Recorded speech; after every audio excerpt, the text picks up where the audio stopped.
Hi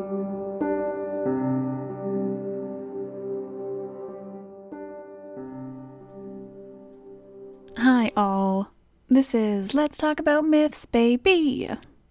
I sing that weird every time. I'm Liv, a giant myth nerd who likes to talk into your ears.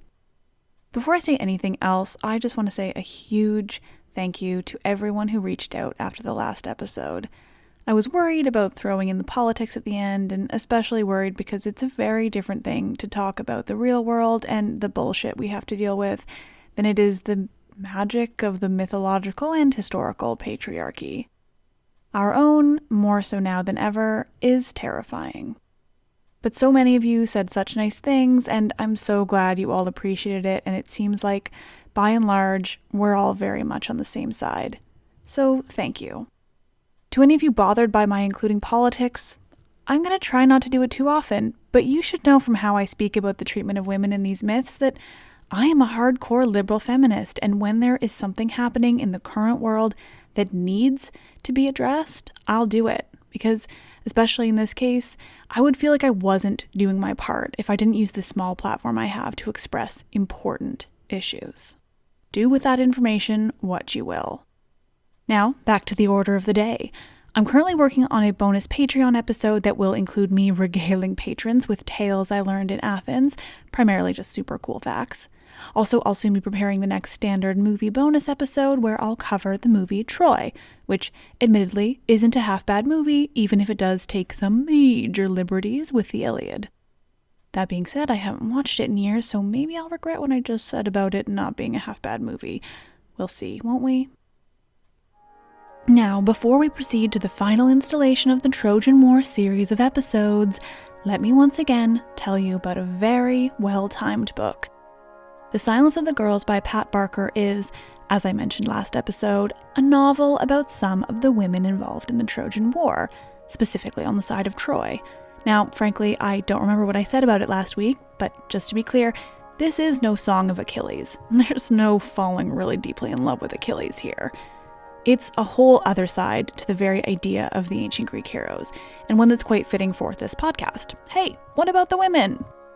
The book follows our own Briseis and covers what it would be like to be her and all the other women who were taken as slaves during the Trojan War. It's pretty fascinating and really well researched. The Greek heroes weren't heroes to everyone, and this is a really interesting examination of that, and I would highly recommend you all read it. It just came out in Canada, hence the timing of this, though I know it has been available to you others for quite some time, but hey, Canadians, go get it. Without any further delay, this is episode 40, the end of the Trojan War. Something about a horse and a heel. Everything is falling apart on both sides. Though, of course, with the death of Hector, things are looking particularly dire on the side of the Trojans. But for the Greeks, they're still mourning Patroclus, and Achilles has really taken everything to a whole new level with his performance in the preceding days. He killed every person in sight before killing the greatest hero the Trojans had, and desecrating his body for as long as he could. You'll recall that when Achilles finally returns Hector's body to Troy, his father and mother and wife and child, Achilles calls a truce. He would allow the Trojans to take the time they need to mourn their prince and to perform all the necessary funereal rites for him to be laid to rest as he should be. Thankfully, the Greeks had also had a chance to do the same for Patroclus, and so Achilles was willing to do it here. But when the truce finally ends, they all have to put on their armor, once again, and once again head back into battle. Another battle in a war that's lasted 10 years without ever seeming to really move in any direction. The longest, most arduous and trying experience any of these men have had to deal with. Normally, I greatly dislike the term men when one really means the human race, but up to now, that's all it's been, men. Up till now. Reinforcements are being brought in by the Trojans. From the north, the Trojans have brought in a group to help them in their battle against the Greeks. A group you might have heard of. The Mother fucking Amazons. That's right, the Trojans have brought in an army of badass women warriors because fuck yeah. The leader of the Amazons during this time is Penthesilea, the daughter of Ares. She's exactly what you'd want an Amazon to be, out to defeat men in battle.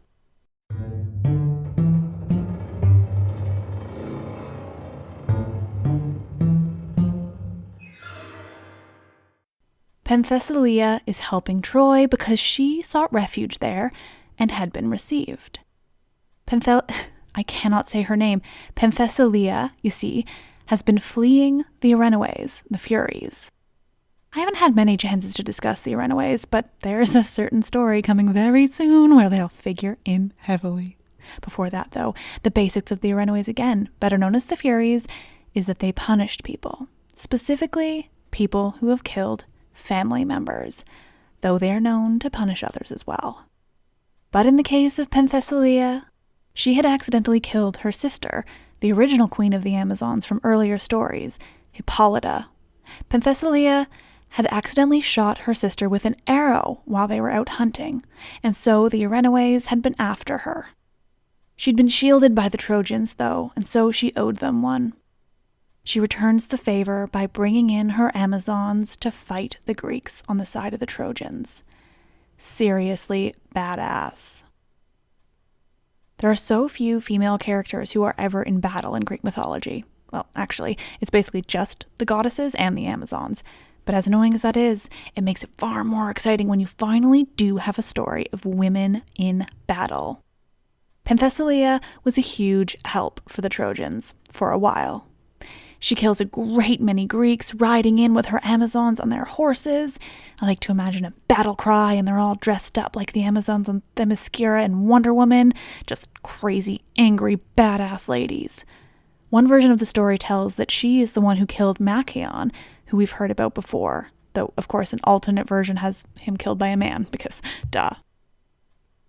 In similar alternates, because patriarchy, some of the versions of the end of the war say that Penthesilea actually killed Achilles. It said that she killed him, but that Thetis was so worked up about the death of her son that Thetis convinces Zeus to revive Achilles. Regardless of whether Achilles has been killed and then revived or never killed by Penthesilea in the first place, in the end, he is the end of our girl Penthesilea. Achilles runs her through with his sword. She dies instantly, but he isn't finished with her. Perhaps as a kind of disturbed way of dealing with the death of Patroclus, or just because Achilles is a freak of nature, he immediately falls in love with Penthesilea's body. That's right, just her corpse. He falls in love with her corpse, and he keeps it. He brings her back to his tent by the Greek ships, and there he rapes her body. Sorry, fans of Song of Achilles, Madeline Miller leaves this tidbit out. So Achilles proves himself to be a supremely gross and weird, just as we're ending things. There was even a statue of him cradling her body carved into the throne of Zeus at Olympia. Thersites, one of the Greeks, calls Achilles out on being fucking disgusting, and for it, Achilles kills him. What's not talked about, though, in this portion of the mythology is the obvious mental suffering Achilles is going through. Like, dude needs some therapy because he is losing his damn mind. Anyway, Achilles kills one of his fellow Greeks for, pointing out that Achilles did indeed rape a corpse. Thersites, though, is related to Diomedes, and so then Diomedes, too, loses his shit. Seriously, the drama that goes on off the battlefield is the most ridiculous of all the stories of the war. But in the end, Achilles and Diomedes reconcile, though Achilles had still killed one of his own, so he has to sail off to a nearby island to have himself purified. Because, remember, you can kill anyone you want in Greek mythology, so long as you find somebody to purify you for it.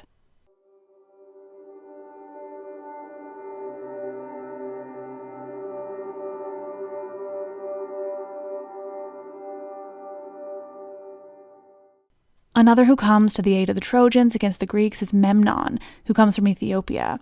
He's a giant of a man, the son of Eos, a titan, who wears armor specially made for him by Hephaestus, so a formidable guy to go up against. The Trojans are pulling out all the stops in the absence of Hector. Memnon faces Achilles, both sons of goddesses. Thetis and Eos plead with Zeus to save their sons, and Zeus does as he did at the end of Hector's life. He holds up a scale and he puts a portion of death for each man on either side. Memnon sinks toward the earth, and Achilles kills him, the last man that Achilles would ever kill. At this point, the Trojans are really panicking. Achilles has killed Penthesilea and Memnon. The Amazons are lost without her. Both their hardest core warriors brought in to defeat the Greeks, and they're dead. They have no one else, at least no one who's good enough to fight the remaining Greeks. So Achilles is certain they're about to be victorious. All the Greeks are. They rush into the city, ready for it to fall. But up on the city's wall stands Paris, with his bow held high. Apollo heads down from Olympus and puts himself into Paris's body, so both the god and Paris himself are jointly controlling the actions. Paris aims his bow at Achilles' chest, but before he can let loose the arrow, Apollo redirects the aim to Achilles' ankle. I know the word is heel, but it's really that tendon in your ankle. The heel's below. Anyway, Apollo remembers Achilles' history. He knows that this is the only part of Achilles' body that can be pierced, the only part of his body that didn't get fully turned immortal by his mother, Thetis.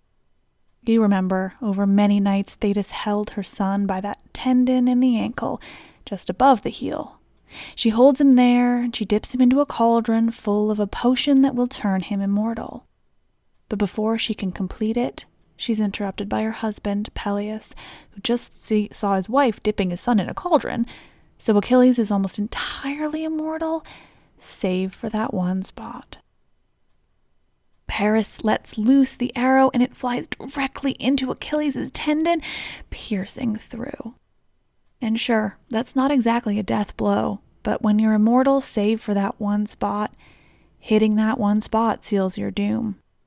Achilles' life leaves him there in the dust inside the walls of Troy, so close to where Patroclus has died and Hector, the heroes of the Trojan War.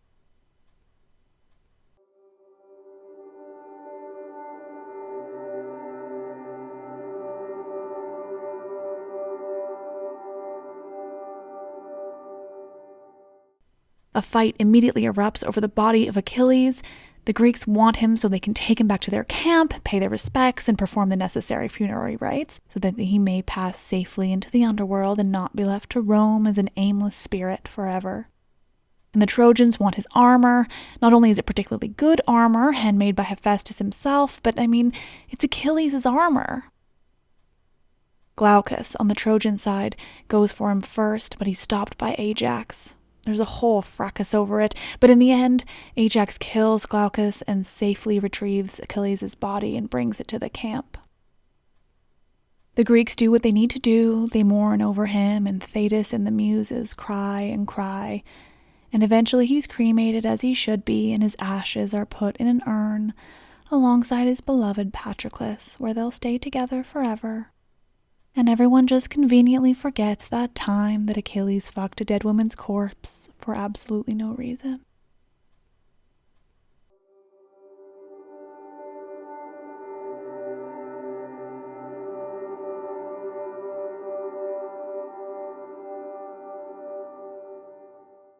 But there was still the matter of Achilles' armor. The Greeks want it too. It's all the things I mentioned before, and so once they have Achilles back, Odysseus and Ajax fight over it. They are, after all, Greece's most successful remaining heroes. They'd done the most damage to the Trojans after Achilles himself. In the end, Athena chooses my main man Odysseus to be the one to receive Achilles' armor. He is her favorite. Others say that it might not have been Athena, though she had a hand, that in fact it was the leaders of the Greeks who would decide, and spies were sent to listen at the walls of Troy to who the Trojans considered to have done the most damage. That version says that the spies overheard a group of girls talking about what happened, and one of those girls was inspired by Athena to name Odysseus as the most impressive of the Greeks.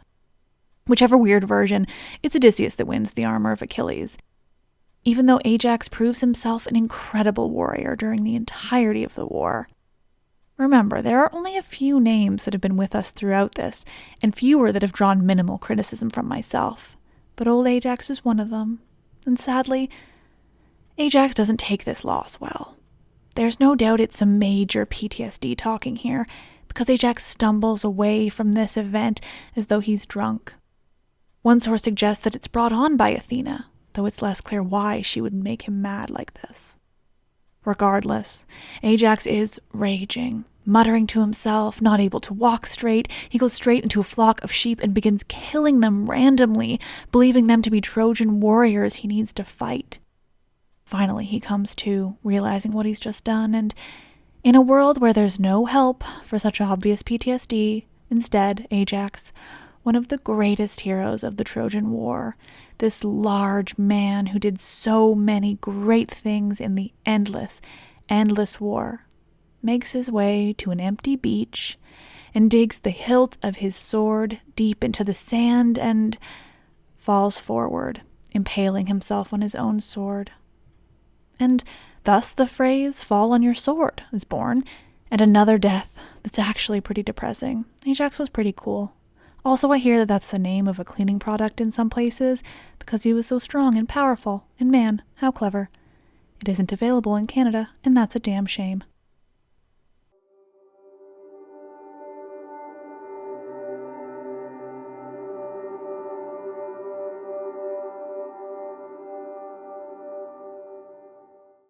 Even though it seems that all the best of the Greeks are dying tragically, the Greeks as a whole are still vastly outdoing the Trojans. The Trojans are scared, cramped together inside the city walls, just waiting for the Greeks to capture or kill them all. At this point, my main man Odysseus captures a prophet from Troy, and he asks him what the Greeks need to do to finish this once and for all. They're all ready to go home. There's been enough death of their best heroes to last a lifetime. Odysseus is really the only one still worth rooting for at this point. The Greeks learn that in order to defeat Troy, finally, they need Heracles' bow and arrow. A bit of backstory. There was a major Trojan War before this one, the more famous Trojan War. And that war was waged by Heracles. You remember him, zero to hero and all that. Well, Heracles' bestie, Philoctetes, being a human and not a satyr, as Disney might suggest to you, sailed to Lemnos after that Trojan War as Heracles becomes a god, and he keeps the bow and arrows with him there. So the Greeks set sail for Lemnos.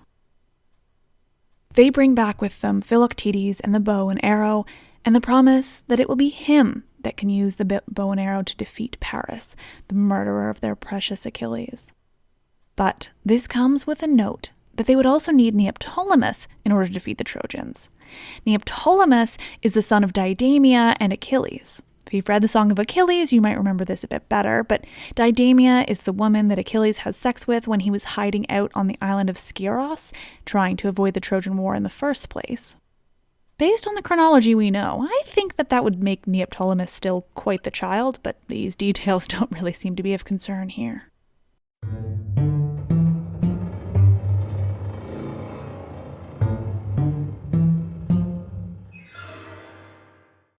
As soon as Philoctetes arrives on the beaches of Troy to help the other Greeks, he gets right to business. Apparently he had a wound that legit hadn't healed from that last war, so first they heal him up, but then he goes straight to Troy.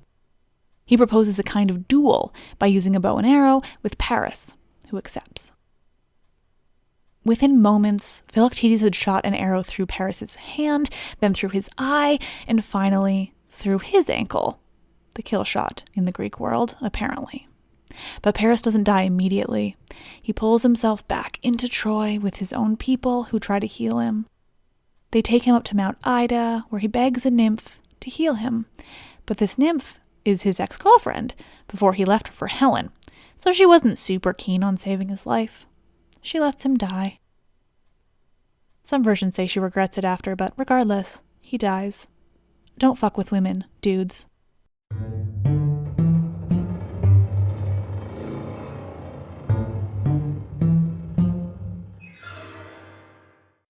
With Paris dead, of course the immediate next step is to marry Helen off to another Trojan. Because what is a woman without a man, I ask you? Both Helenus and Deiphobus, princes of Troy, want to marry Helen. No one asks her what she should want, of course, but Priam supports Deiphobus. Helen, meanwhile, finally gets an itty bit of agency when she makes the call that, while Paris is dead and so in theory she's single again, she was married to Menelaus in the first place. She tries to return to him. I'm going to take that as her attempt to end the war now that Paris is dead, but I say that without evidence. She's caught, though, trying to escape Troy, and so Deiphobus gets to, quote, marry her by force, which sounds not at all like marriage, but rape. Ah, the wishy-washy language used to describe the lives of females. Thus, Helen is now married to Deiphobus. Poor fucking woman. But still, even with Paris dead, it isn't yet over. The Greeks learned from a prophet of Troy that the only way for the city to fall is for the Greeks to steal an important talisman, palladium, sacred to Athena. Honestly, this seems like a really important aspect of this final countdown to the end of the war, but everything I read is pretty unclear. So basically it seems like Odysseus and Diomedes break into the city of Troy and do manage to steal the palladium from the Temple of Athena. Though at some point maybe Priam announces it was fake, but it's just unclear about this stuff. Either way, this stuff is both important and seemingly not.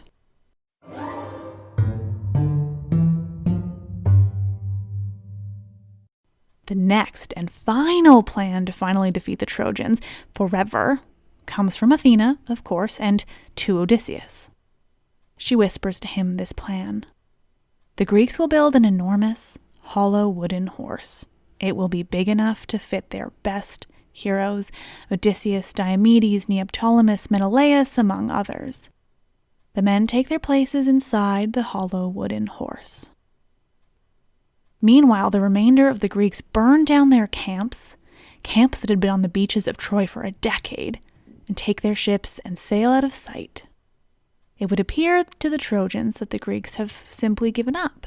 They'd decided that they'd won enough by killing Paris, had dealt with their camps, and returned to their homes, finally. So this is what the Trojans saw. Burnt camps, no ships, and simply a large wooden horse that the Greeks had seemingly left behind.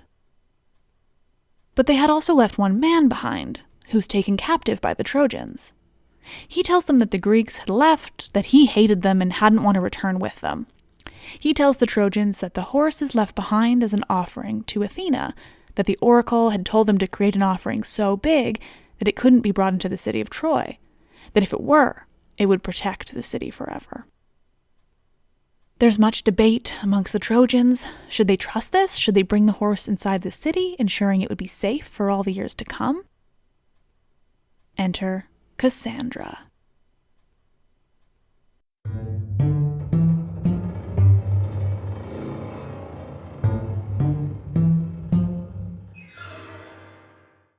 Cassandra is the daughter of Priam and Hecuba, a princess of Troy. She's beautiful and brilliant, but those around her believe her to also be insane. Mentally ill, I should say, but they certainly consider her crazy. The truth, though, is that she's simply different. Cassandra has the gift of foresight, but the curse that all her predictions will not be believed. She tried to warn her family about the return of her brother Paris, that it would spell the end of Troy, but did anyone listen to her? So now, with the wooden horse at the doorstep of the Trojans, it's Cassandra that tells them not to trust it, not to bring it inside the walls of the city. She's assumed to be crazy once again, and the Trojans simply laugh off her fears. But Cassandra isn't alone in distrusting the wooden horse left behind by the Greeks. Laocoon, which up until now I just Googled it, I've always pronounced Laocoon, is a priest of Apollo watching this all go down with his 2 young sons. Laocoon was so suspicious of the wooden horse in their midst that he throws a spear at it.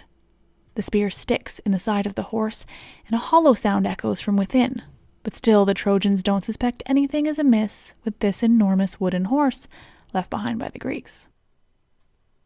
In an instant, 2 gigantic snakes slither out from the sea. They go straight for Laocoon and his 2 sons, coiling themselves around their bodies, and before anyone can try to help or even express shock at this random occurrence of snakes emerging from the sea and attacking people, Laocoon and his 2 sons are crushed to death, and thus the basis for one of the most incredible sculptures from ancient Greece.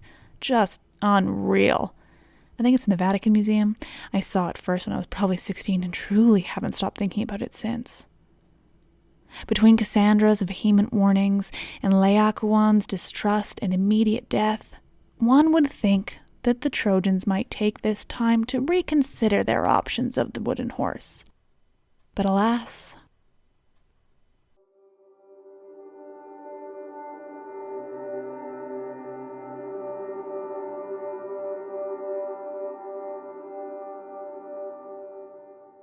the Trojans take the death of Laocoon and his sons not as an omen against the horse, but instead as one suggesting that the gods are angry that the Trojans haven't already brought the horse into the city. Ah, interpreting the gods, am I right? So the Trojans, having just witnessed this straight-up terrifying death, immediately bring the horse into their city. They leave it in the city square overnight. But not everyone is as trusting. Helen and Deiphobus have questions about this mysterious horse, and so they walk around it, slowly inspecting it closely. Helen, clearly showing that it's the women who know what's up, call out to each of the Greek warriors. She makes her voice sound like that of their wives, who the fuck knows how, and calls the names of Odysseus, Diomedes, Menelaus, everyone. But inside, they're being directed by my main man Odysseus, and he is fucking smart and awesome, and he makes sure that the Greeks don't fall for Helen's ruse. They stay inside, quiet as can be. They aren't wearing armor, even, for fear that it would make a sound and give them away. Finally, they give up and leave the horse alone. The entire city celebrates the apparent win of this decade-long war, and they let their guard down, getting all drunk and eating too much. Helen, though, still suspects that it is in fact the Greek warriors hiding inside the horse, so instead of getting drunk with the rest of the Trojans, Helen prepares for what she's sure is coming.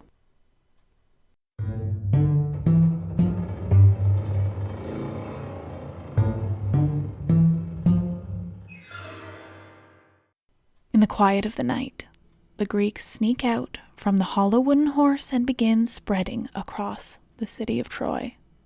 Neoptolemus goes to the palace, killing everyone he sees. He cuts through the guards and eventually makes his way to the remaining royal family, killing them all. Odysseus and Menelaus goes to Deiphobus' house where they'll find Helen. Menelaus up till now has been preparing to kill Helen for what she'd done. But when he finds her, he manages to sneak a peek of a boob, and so he changes his mind. Because, dudes. So instead he takes her back to his ship. And with this removal of Helen, the Greeks begin to deal with the other women of Troy. Most are captured to be enslaved and raped, but for those who are more important, there are worse things in store.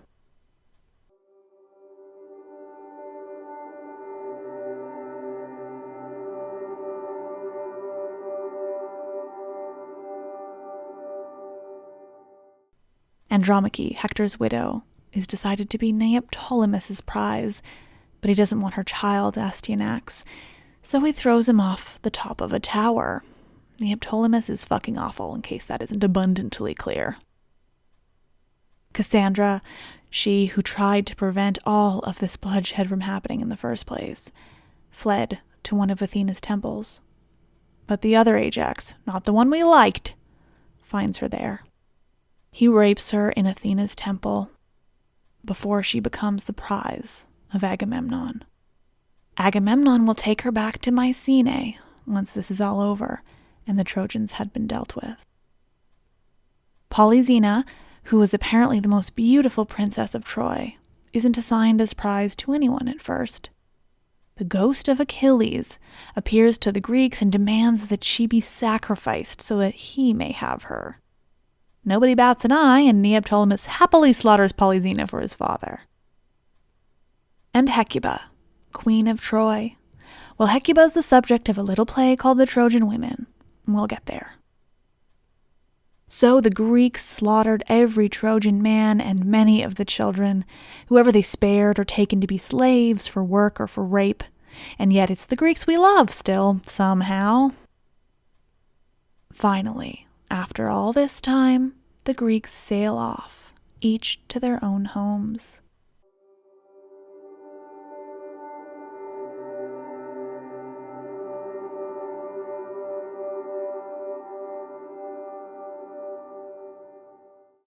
Notably, Agamemnon makes his way with Cassandra to return to his wife and children in Mycenae. Agamemnon expects that Clytemnestra, Orestes, and Electra have been waiting patiently for his return. He expects that they've all gotten over the death of Iphigenia by now. You remember, his daughter who he sacrificed so that the wind would bring the Greeks to Troy. Agamemnon expects a warm welcome. And Odysseus expects that he'll be back home in Ithaca in no time. He misses Penelope and his son Telemachus, who has grown up without him. My main man Odysseus, you remember, actually loves his wife a lot. He's one of the few where there's actual descriptions of Penelope and that he loves her. He is, for the most part, a good dude. But unfortunately, it's going to take a while for old Odysseus to make it home. Oh, and Aeneas. You remember Aeneas, one of the best warriors of the Trojans had. Aeneas listens to Laocoon, unlike everyone but Cassandra. And that very night, when the Trojans are about to drag the horse into the city, Aeneas snuck away, carrying his injured father on his back. Still carrying his father, Aeneas travels all the way to... well, we'll get there.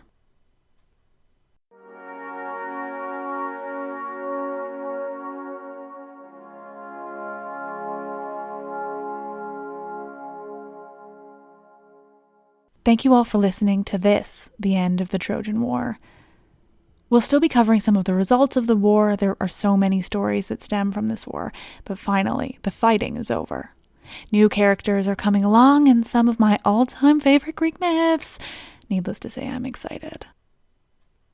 Now, there's one thing I've thought about as we do this war. Trojan condoms. How could I not, you might ask? Well, my question is this. If a city was famously infiltrated, famously bad things you didn't want got in without your knowledge, is that a name you'd want to give to condoms? I just feel like that's the opposite of what you want in a condom. Anyway, things I think about. Now, for this final episode, I consulted one of my usual texts, The Greek Myths by Robin Waterfield, but also The Greek Myths by Robert Graves.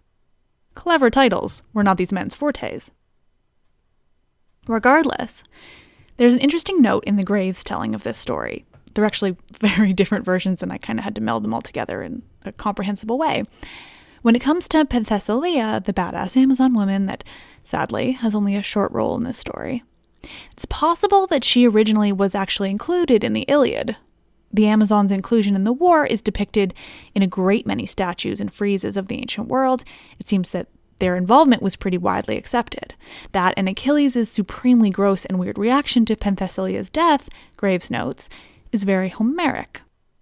He suggests that she might have been originally included in passages in the Iliad, but was a victim of Pisistratus' editors.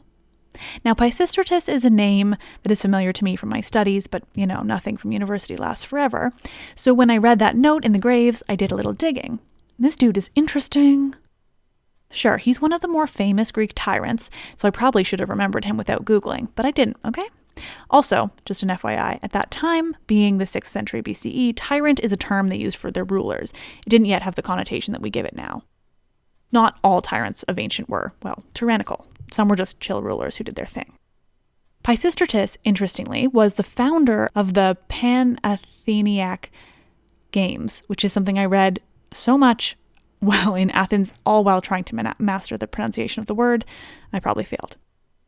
After that, he worked to attempt the first definitive collection of Homer, hence where his editors come in. So he worked to put together all the stories from Homer that had been passed down for another 200 or so years before he came along, and to put them all into what we know of as the Iliad and the Odyssey. Fucking fascinating, just so cool. Anyway, maybe he had some extra patriarchal editors who couldn't have a woman in there threatening Achilles, so they removed Penthesilea entirely. But again, that's all speculation based on one note from Robert Graves, so don't hold me to it, but it is cool to speculate. Again, thank you all for listening. You're all the best. I would always appreciate if you would rate and review this podcast on iTunes, particularly if you liked it. If you didn't and you just want to bitch at me, just send me an email if you have to. Just don't put it out there. Why do you do that? Anyway, thank you all for dealing with this 12-episode run of the Trojan War. We're getting to the real interesting stuff now. The war was crazy, but everything after is crazier. Thank you all again. I'm Liv. I fucking love this shit.